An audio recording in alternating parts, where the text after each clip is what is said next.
Okay, so I think the weirdest thing about GTA 6, Grand Theft Auto 6, is not like a hidden license plate or one of the reflections in a pair of sunglasses or something encoded into the number of flamingos flying above Vice City. I'm sure people will find all of that eventually. I'm pretty sure somebody will upload a 4-hour video explaining that Lucia's shoelaces prove that Rockstar is connected to Palantir, which is connected to the black cube of Saturn.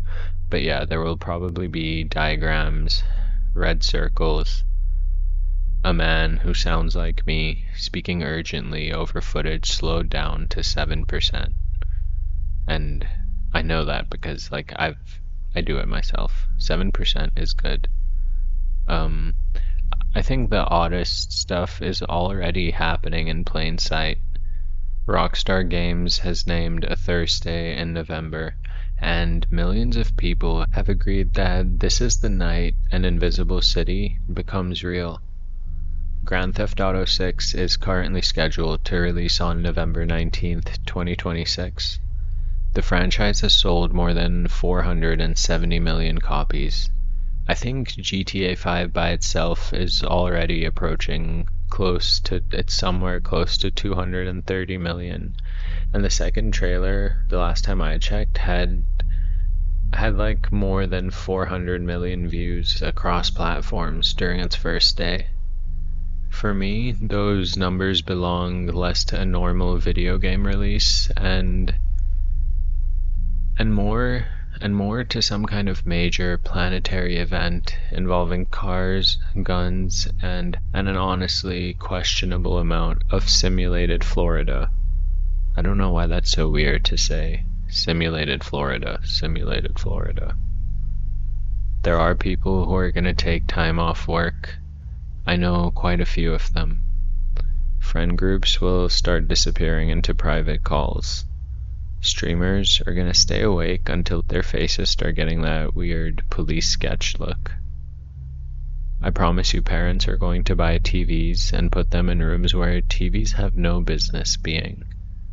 And men who have ignored every household deadline since 2019 will somehow preload the game an entire week early. Just wait and see. Rockstar announced that digital preloading begins on November 12th. The so-called physical edition also becomes available that day, although the box contains a download code rather than a disc. This means you can go to a shop, hand over money, receive a decorated plastic container containing a sequence of symbols, type those symbols into a machine, and gain entrance to a city that has no geographical location. I know, it sounds like I'm trying to make a joke about occultism, but it is also an accurate description of the product. A box with no object inside it. And a code that grants passage. An artificial world waiting behind a screen. It's essentially a mass-produced talisman that you can get at GameStop. Are you a Power Up Rewards member? God, I think I cancelled mine. I hope so. I don't live in a country with GameStop anymore. Anyway, I'm not saying Rockstar is performing literal witchcraft.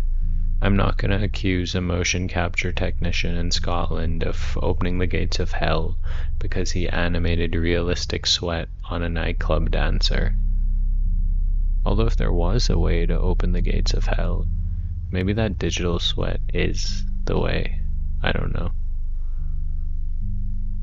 I think my version of the occult angle is much less dramatic and, for that reason, probably more informative. I was gonna say important, but it sounded like way too sure. But I don't know, I was talking like a chud, so I stopped. The term occult only means something hidden.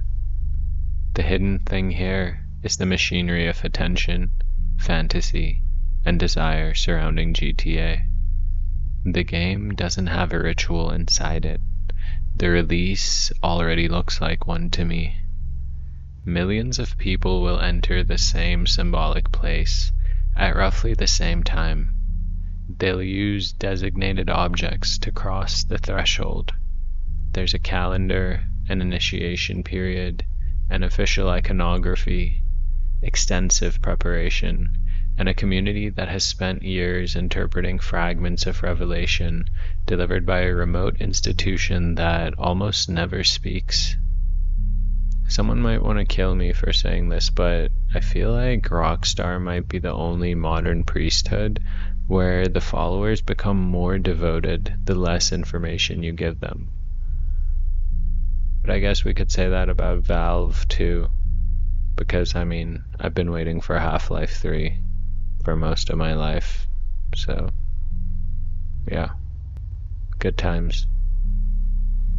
In terms of GTA 6, a trailer arrived every few years and was immediately treated like a paradigm-shattering breakthrough of some sort. It was like they found a new section of the Dead Sea Scrolls. But maybe that would only be a big deal to some people now. I don't know. People compared the clouds. They started identifying road junctions from like half of a palm tree. Some of them reconstruct the fictional state of Leonida using drain pipes, coastlines, and in some cases the apparent migration patterns of the birds, which I literally need someone to confirm as soon as they play the game. Do the in-game birds have migration patterns? A nightclub sign would be visible for 2 seconds and become the subject of weeks of speculation. By the end of this, things are in a pretty weird place. It's funny, but I don't think it's stupid. Human beings have always tried to enlarge incomplete worlds.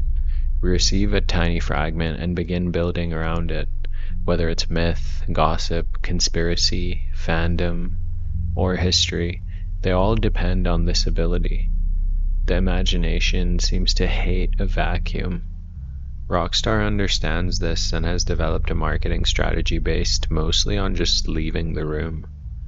GTA 6 has therefore existed socially for years before existing as a playable game. It already has neighborhoods, celebrities, scandals, and conspiracy theories. People have loyalties toward characters they haven't controlled and nostalgia for streets they have never visited.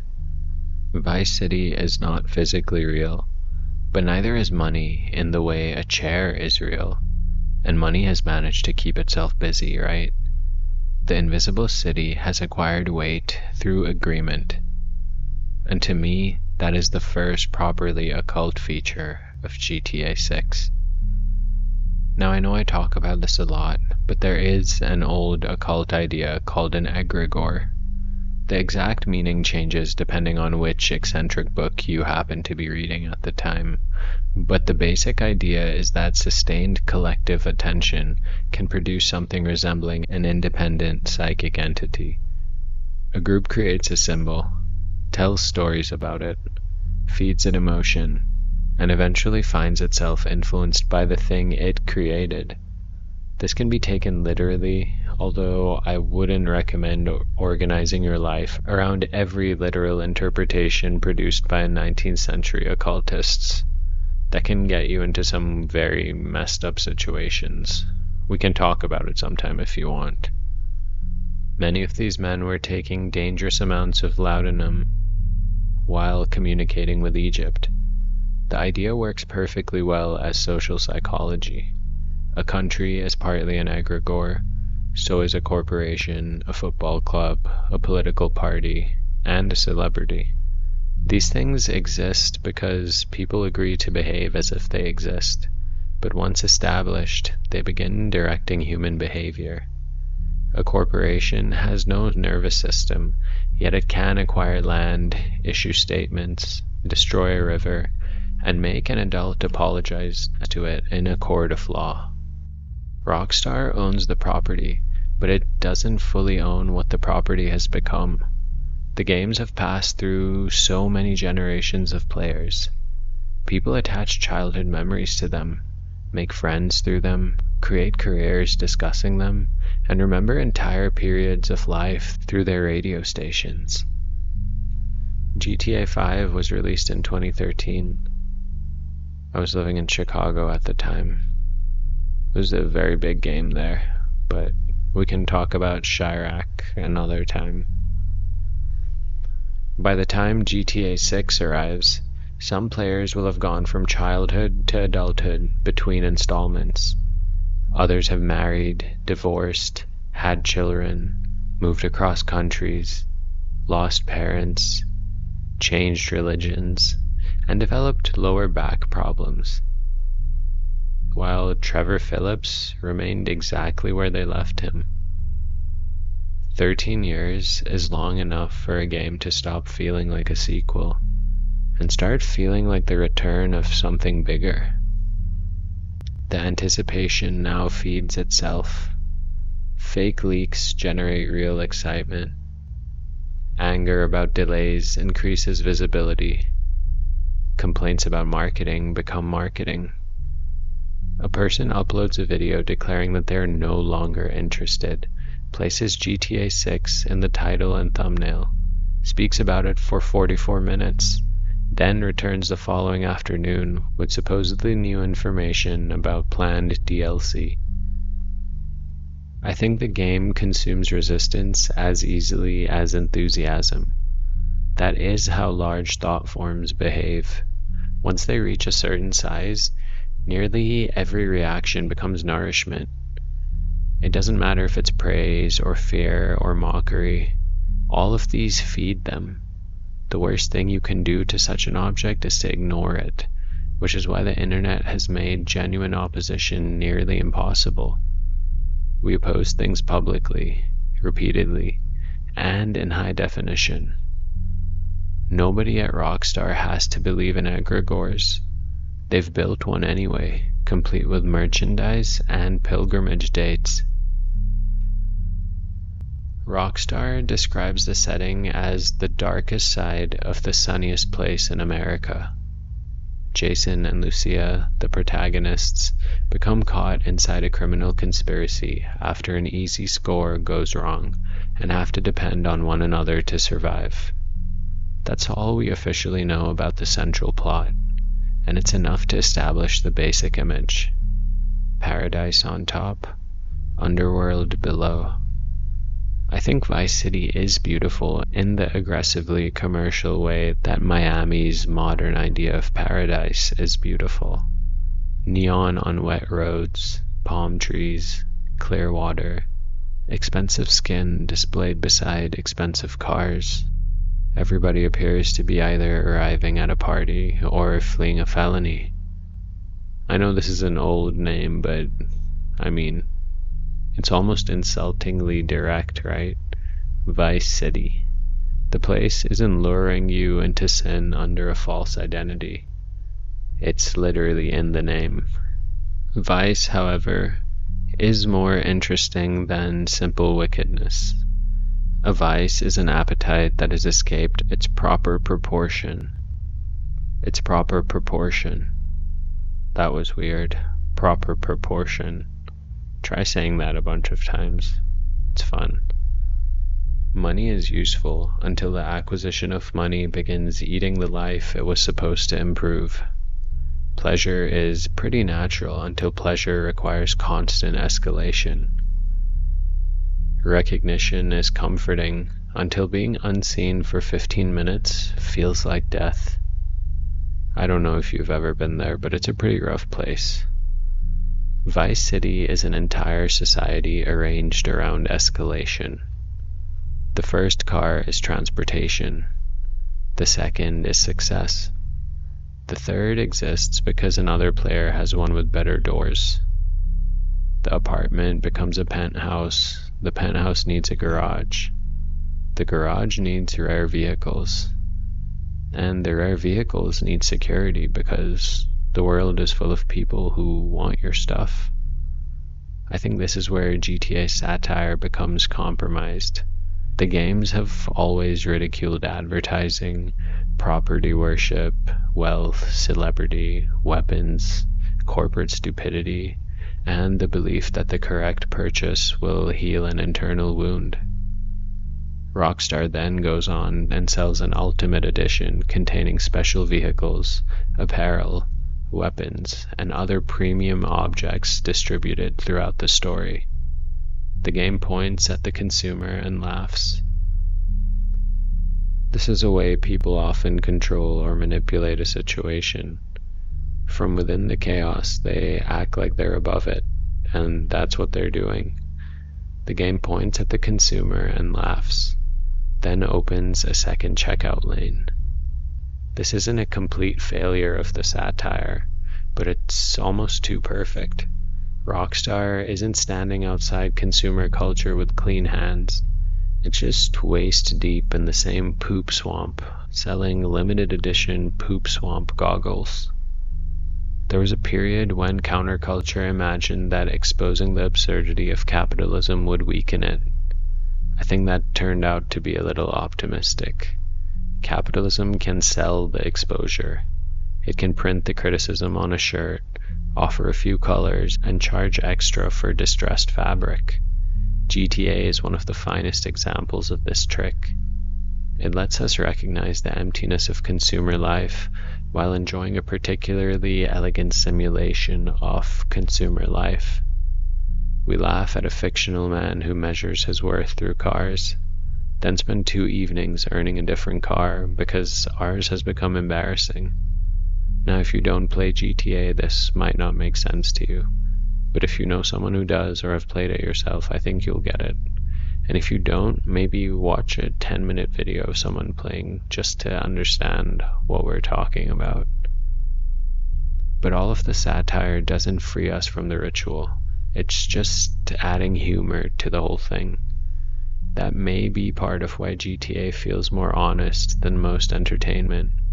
It takes full ownership of its impurity, like the thing arrives covered in fingerprints and weirdness. Leonida is fictional Florida, and Florida is already half fictional even when you're standing in it. Now, this is pretty public knowledge because of the internet, but the rest of the United States uses Florida as a mythological zone where ordinary expectations can become, let's just say, less than reliable. Giant reptiles come out of toilets. Elderly millionaires live beside 22-year-old men trying to steal their jet skis. Rocket launches occur near convenience stores that sell swords. Hurricanes arrive, roofs disappear, and usually there's a guy outside insisting that this is excellent fishing weather. Florida contains several versions of America compressed into one damp peninsula. There's retirement, organized crime, tourism, Disney, poverty, luxury, military infrastructure, immigrant culture, nightclub culture, evangelical religion, and of course, swamps. It's the perfect setting for GTA because, as people who live there will tell you, Florida already behaves like an open-world video game. Los Angeles has traditionally represented the American dream being manufactured. Vegas represents chance. New York represents ambition. Florida, I think, no offense, represents leakage. And I was born there, so I'm a leaky person. The borders between nature and civilization, wealth and collapse, comedy and horror remain unusually thin. A luxury tower can stand against a sunset while an alligator crosses a golf course nearby.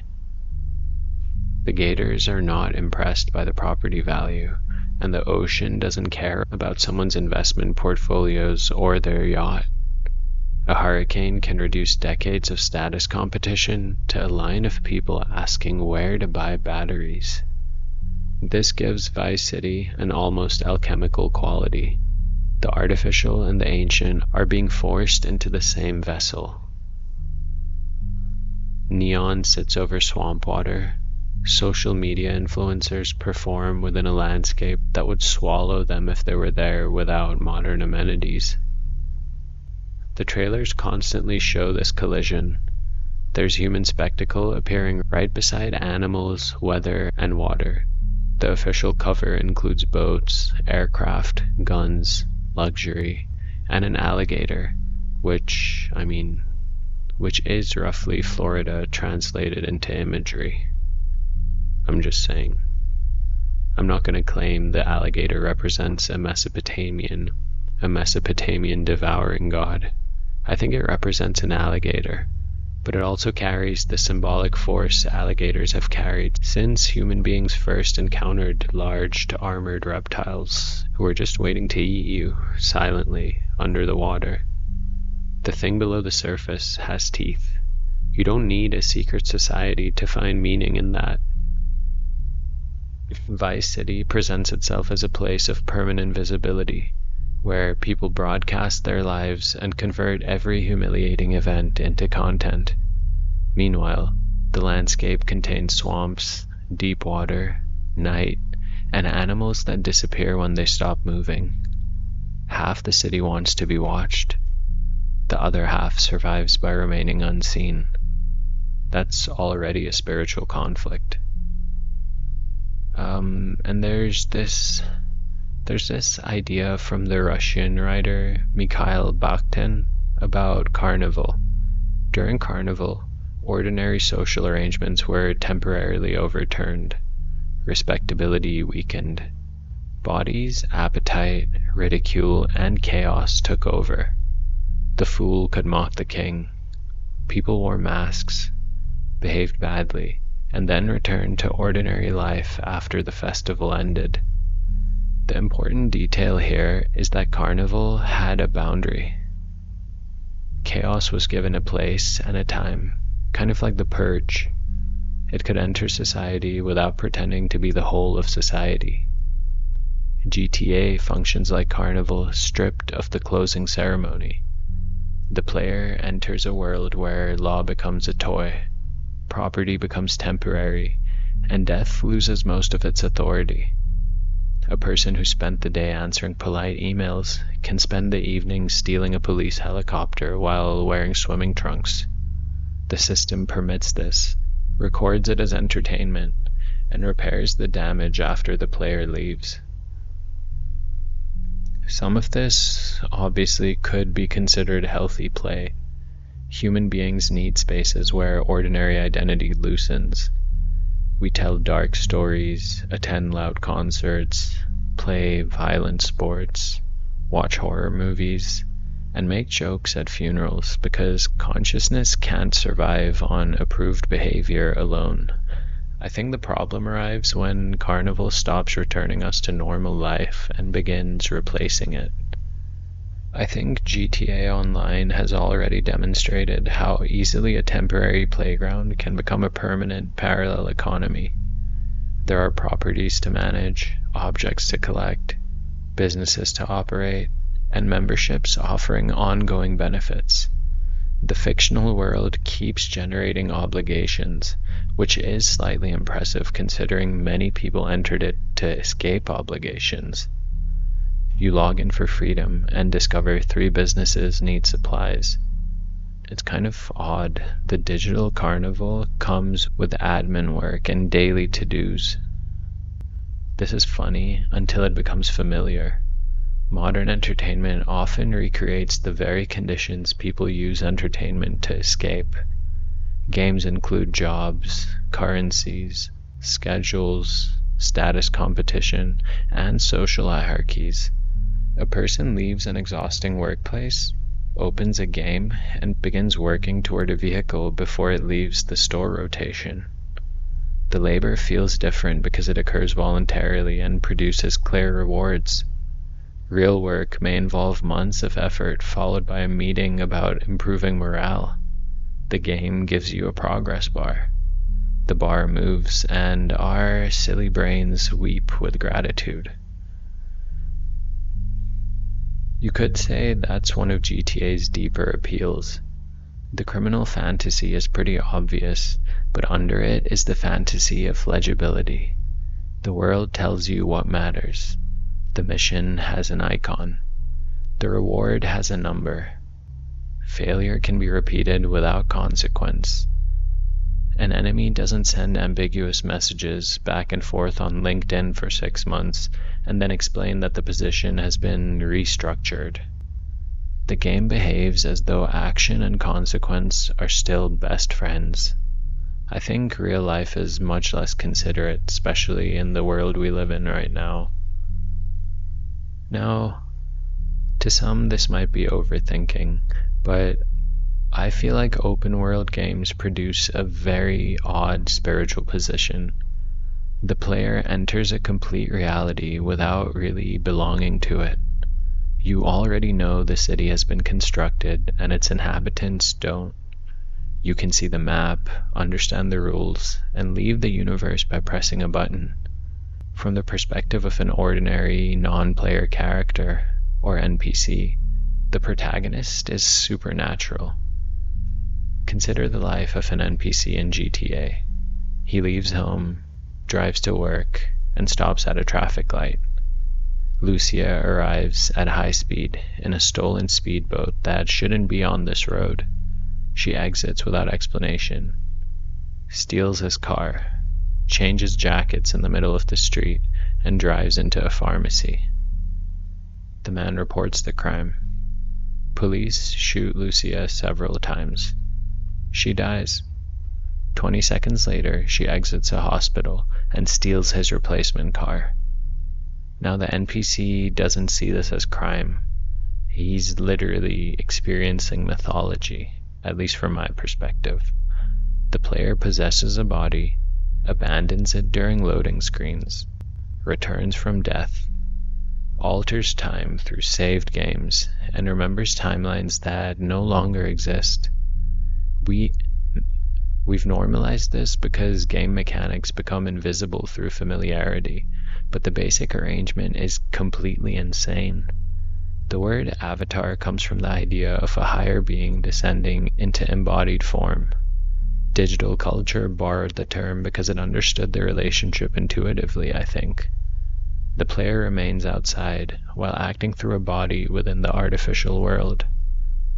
When you stop playing, the animating force withdraws. Jason stands still. Lucia waits. Vice City remains suspended in some kind of eternal present until a presence from beyond the screen returns. This is where the comparison to Gnosticism becomes interesting, although comparison is all it is.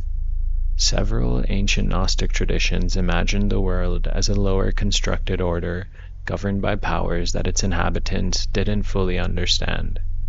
The true source of reality existed beyond the visible system. Inside GTA, the description is simply accurate. The world was built by invisible intelligences outside it. Its citizens live under physical and social laws they can't examine. Their sky is generated, their personalities are conditional, their suffering exists because somebody decided it improved the experience of beings occupying a higher layer of reality. The player enters from above and behaves like a drunken archon. This doesn't prove that our universe is a simulation, but I think it explains why simulation theory became emotionally persuasive after so many generations grew up creating worlds underneath themselves. Once we became capable of generating artificial people who don't know their own limitations, I think looking upward began to feel reasonable. I think the most unsettling part is not that we might live inside a game, but how people behave when they know everybody else does. Violence receives most of the attention in discussions about GTA because violence is visible. A car explodes, a person flies through a window, and a politician appears on TV to discover video games for the first time. I suspect the more powerful fantasy is control. Modern life forces people into constant contact with systems that don't visibly respond to human presence. Let's use banks or insurance companies or recommendation algorithms, or even like Amazon or customer service portals that operate at a scale where the individual becomes just another cog in the machine. You can spend an hour attempting to reach a person and eventually receive an email generated by AI or a person who doesn't exist. You can follow every instruction and remain stuck. You can perform meaningful work and never see a result. You can object to a decision and discover the decision was made by a process that has no face, phone number, or office. Then you open GTA, press a button, and the world reacts. The vehicles turn, the glass breaks, the mission advances, money appears, police arrive. The city rearranges itself around your disturbance. Every failure acknowledges you. 5 stars of police attention might be inconvenient, but they do confirm that your actions have become important enough to involve helicopters. This is a much deeper pleasure than simulated criminality. The game returns causal force to the individual. You touch reality and it moves. A large portion of the population no longer experiences that feeling reliably outside of a screen. People work without gaining security. They participate politically without sensing influence. Some of them publish themselves constantly while feeling completely unseen. Their lives are just saturated with choice, but strangely short on agency. GTA offers endless action with immediate consequence. The criminal world may simply be the most entertaining costume for this desire. Crime, in the mythology of GTA, means stepping outside the structure that makes you powerless. The fantasy does not include the real boredom, trauma, prison time, paranoia, and damage criminal life produces. It gives you the exciting portion and removes the years spent waiting for somebody to answer a legal call. It doesn't seem like the player is longing to become a realistic criminal. What I see is a longing to become causally significant. That difference is so important to notice. It also makes the game much more culturally revealing. Millions of people are preparing to enter a simulated city because that city may give them a clearer experience of freedom than the societies they physically inhabit. The most concerning part of GTA isn't that people enjoy virtual theft.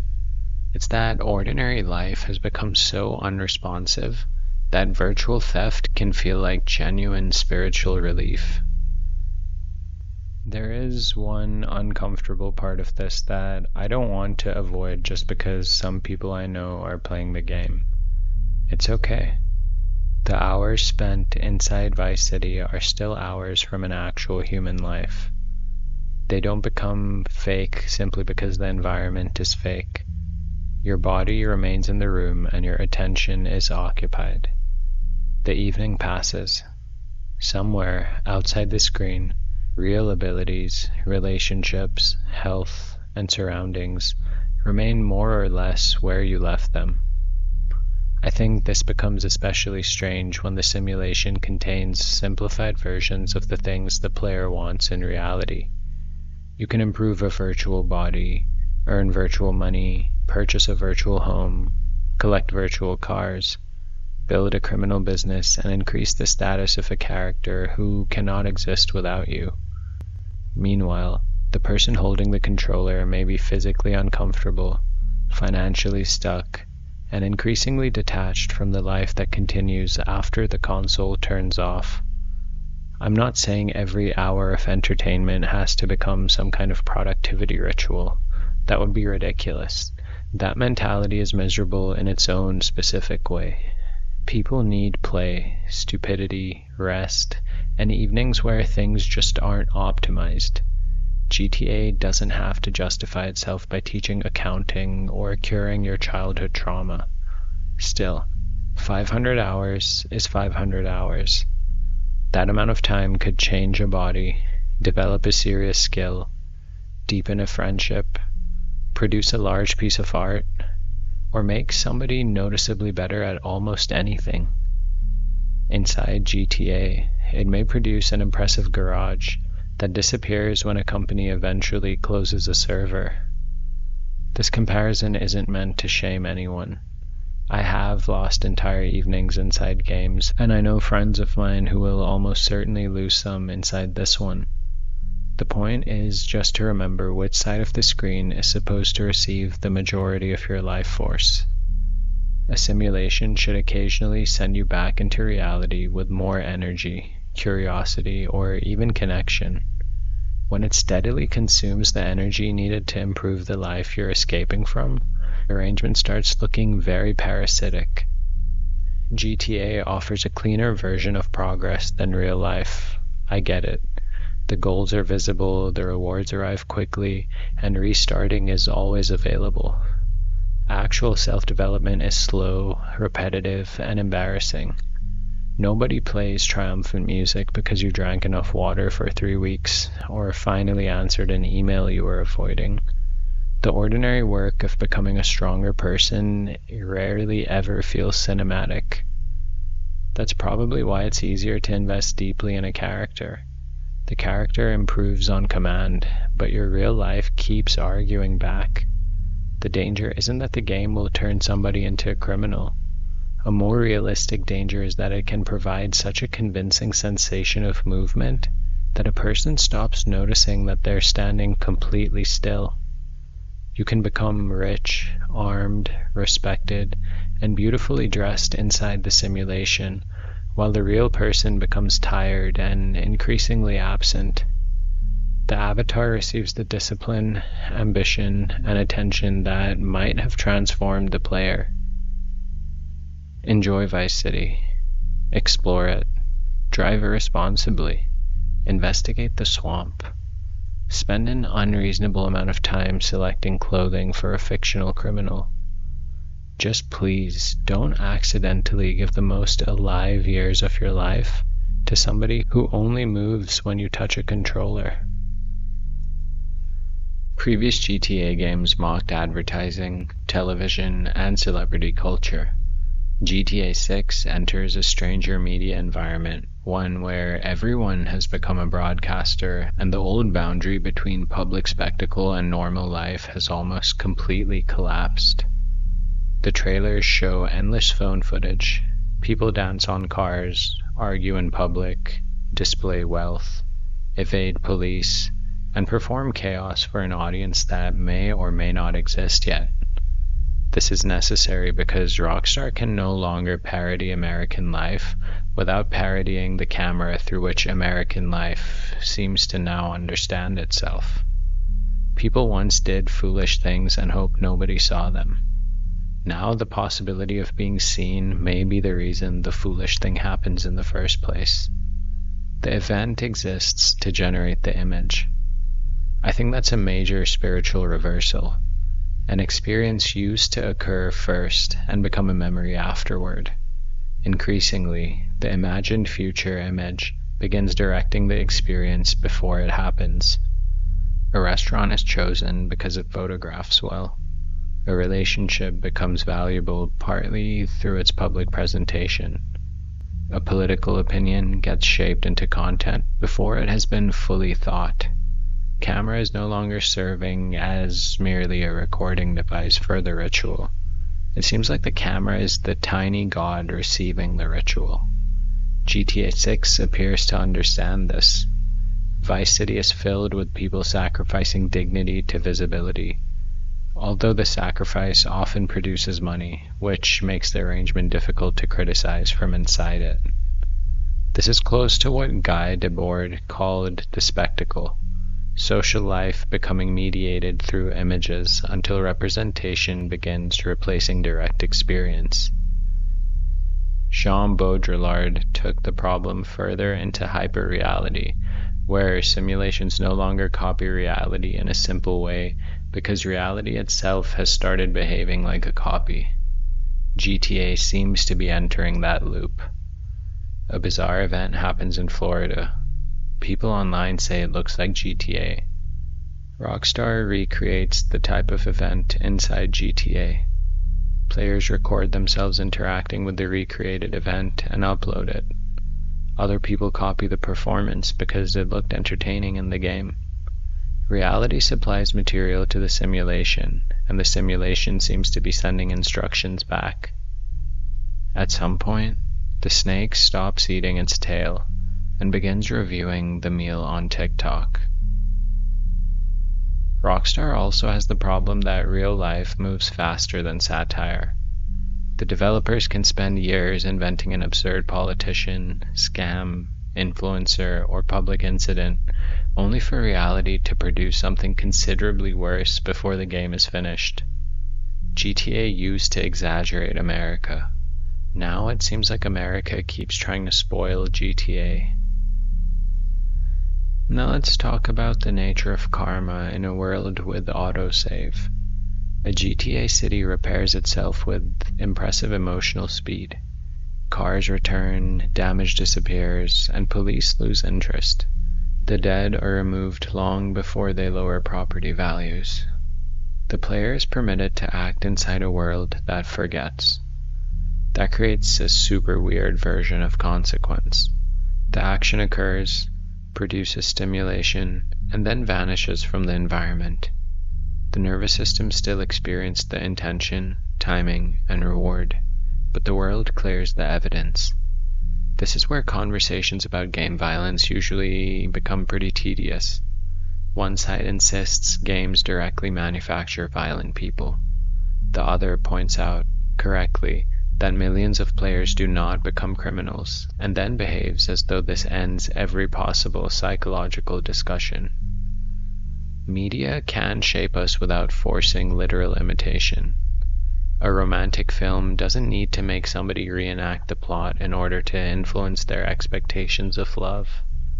Advertising rarely causes a person to sprint immediately toward the product.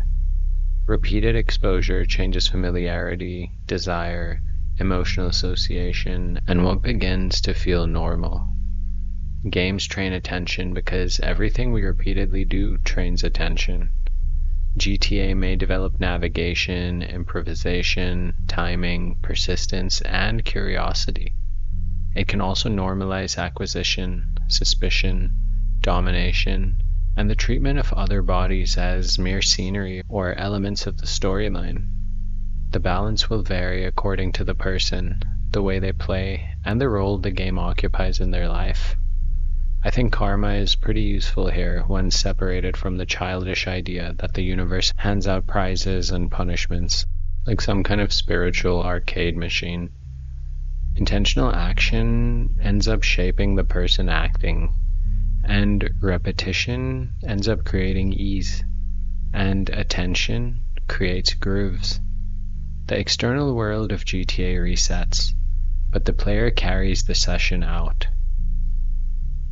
Again, we're not saying the game is evil, just that your consciousness is very relevant to the discussion here. There's a large difference between entering a dark, symbolic environment with awareness and entering it every night because silence has become unbearable.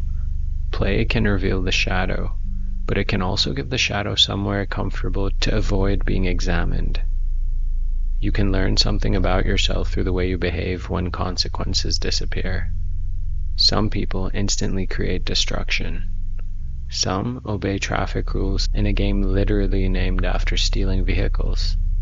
Others ignore the criminal's story and spend several hours looking for rare animals.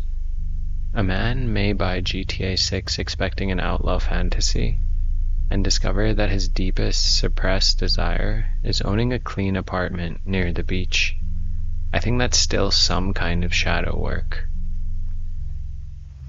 Now let's talk about release night, because I know you're probably expecting it to be a religious ritual, but I don't think it will be.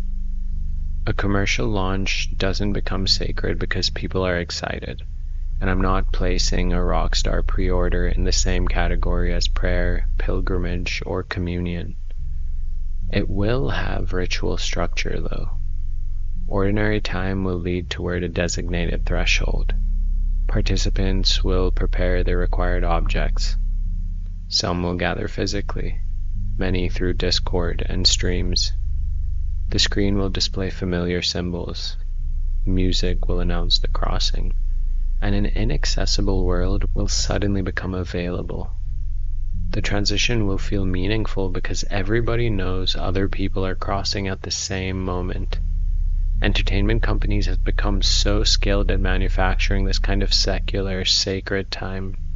Midnight premieres, season finales, product launches, and live-streamed announcements temporarily synchronize enormous populations. The old village bell told everybody when the ceremony began. Now a loading bar does. There's nothing automatically sinister about this. Shared anticipation is enjoyable. People need communal events, and modern life has destroyed many of the spaces where they used to occur. A game release, especially back in the day, can create real friendship, laughter, and memory.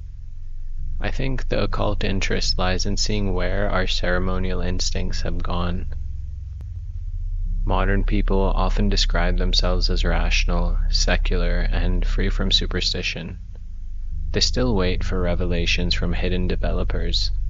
They collect symbolic objects. They argue with canon and prepare for holy dates. They form communities around invisible worlds and perform small rites before entering them. It's clear the religious impulse didn't disappear. It just became a lot more marketable. And there's one more thing about the empty box. I know I keep returning to the physical edition containing no physical game because it feels like an entire era reduced to one object. You buy matter that certifies your access to something immaterial. The box is valuable because it points somewhere else. Its contents have been removed, but the ceremonial shell remains because people still want an object to mark the crossing. That's not unique to GTA. Music became files, photographs became cloud entries, money became numbers, and relationships became profiles. More of life now consists of invisible systems accessed through physical devices that, to me, function like personal ritual equipment. A phone is a black mirror carried against the body. The console is an altar to constructed worlds. The account is a persistent identity that outlives individual machines. The password is a sacred name proving that the claimant may enter. These comparisons can become silly pretty fast, but silliness doesn't make them inaccurate. Technology has rebuilt many ancient magical fantasies in pretty aggressive administrative forms. You could say we speak across continents through charged stones. We summon images by naming them. We create artificial servants that answer questions. We carry maps that always know where we are. We enter shared dream worlds through symbols. Then the system asks us to accept updated terms and conditions. The supernatural fantasy arrived, but it came with so much paperwork that I was not expecting, as a child at least. Like, what is even happening now? GTA 6 belongs to that world. The software itself may be extraordinary, but the larger cultural object is the weird thing. It's an invisible city with a real economy surrounding it, populated in advance by desire, financed by physical labor, and accessed through a code. Millions of people are going to pour their time into it. Some will build entire careers there. Others will form friendships, spend money, experience anger, feel pride, and remember specific sunsets years later. The city is artificial, but the life invested in it is not. So I don't think GTA is secretly an occult operation, though energy is being harvested, and not really the best kind. This isn't that video. The game is occult in the older sense, that it reveals hidden structures by exaggerating them. It shows you how badly people want agency. It reveals the religion of consumption without requiring anybody to believe in it. It shows us a society that turns humiliation into entertainment and attention into currency. It reveals the attraction of lawlessness among people who feel trapped inside systems they can't influence. It also reveals that humans remain myth-making, ritual-performing creatures. Give us an artificial city, and we'll populate it with theories before the doors open. Give us a date, and we'll build a ceremony around it. Give us a coded word, and somebody will spend 6 years trying to figure out whether the moon changes phases correctly. On November 19th, millions of people will enter Leonida.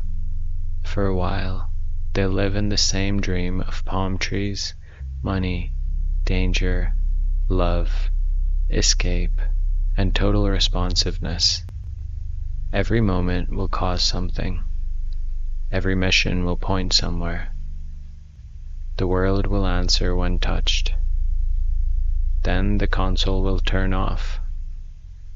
The room may feel unusually still after Vice City. That silence is where the useful part of the occult analysis begins, because the game itself is only half of the object. The other half is whatever the player needed from it. Maybe it was fun. Fun is allowed to exist without undergoing spiritual interrogation. Maybe it provided friendship, curiosity, and a few evenings of relief during an ugly year. It may also reveal a life so starved of power that an artificial criminal world feels more responsive than reality. A person can notice that without panicking, deleting the game, or blaming Rockstar for the condition of civilization. The honest approach is to enjoy the descent while remembering that it is a descent. Vice City is the carnival, the underworld, the shopping mall, and the fever dream. It will happily absorb frustration, status anxiety, loneliness, and money without ever becoming full. The question isn't whether entering Vice City contaminates the soul. I think that's just crude moral panic. I think the better concern is whether we still know how to come back carrying something more valuable than a pre-order outfit. GTA 6 will probably be one of the largest entertainment events of the decade. It may become one of the most populated imaginary places ever built. For several months, perhaps years, it will occupy an enormous chamber in the collective imagination. The chamber is being prepared now. The posters are up and the codes have been sold. The believers are studying the signs. The city is not real yet, but it is already receiving offerings.